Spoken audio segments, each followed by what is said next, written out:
A resort in Wisconsin is the target of a lawsuit this morning. Attorneys for the family say a 12-year-old girl was sexually assaulted in the parking lot. We are joined by Mackenzie Mahony, who is one of the attorneys representing that family. Good morning. Thank you for being here with us. And first, just take us through the facts of this case as you have them. Good morning. Thank you for having us, and thank you for giving some attention to this story.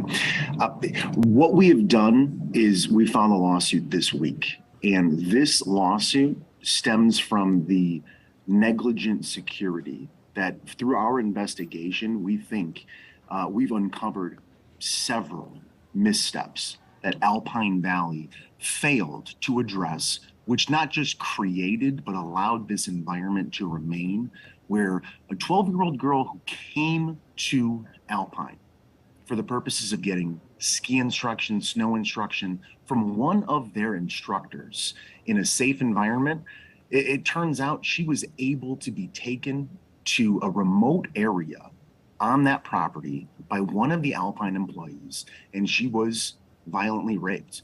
And it wasn't until her 16-year-old sister found her using a geolocation app on her phone that she was able to put a stop to this. We understand the police arrested a suspect in the case. What is the status of that today?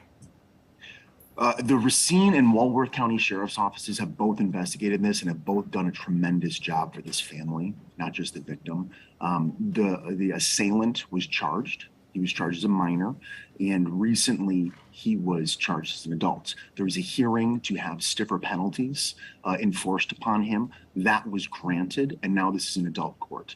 Right now, because there's a criminal case pending, I'm limited in what I can say. However, what I can say is this.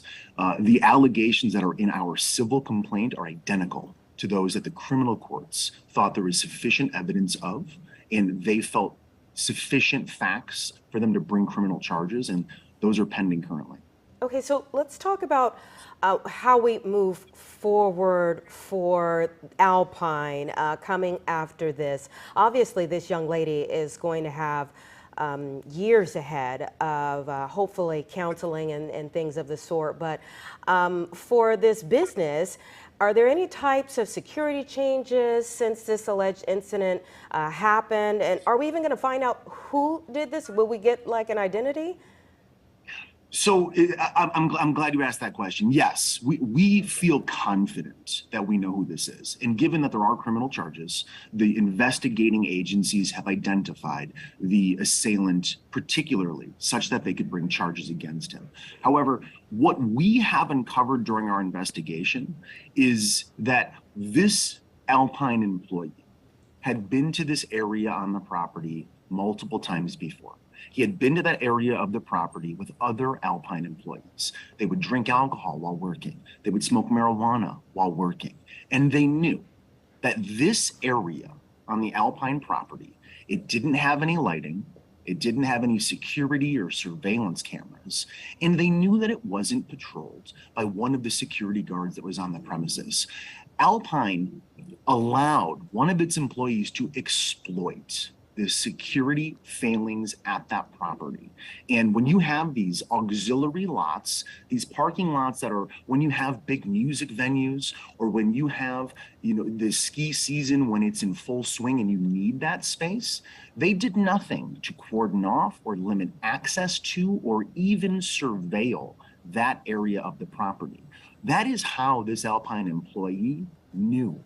If he took her to this remote area, he would be undisturbed. It would be in the cover of darkness. And he felt that this portion of the property, it provided a cover of darkness. It allowed him to exploit their failings. And Alpine knew, or they should have known, that this was an area that was unsafe, not just to the guests and the 12-year-old girl in this case, but to anyone who's invited onto their property.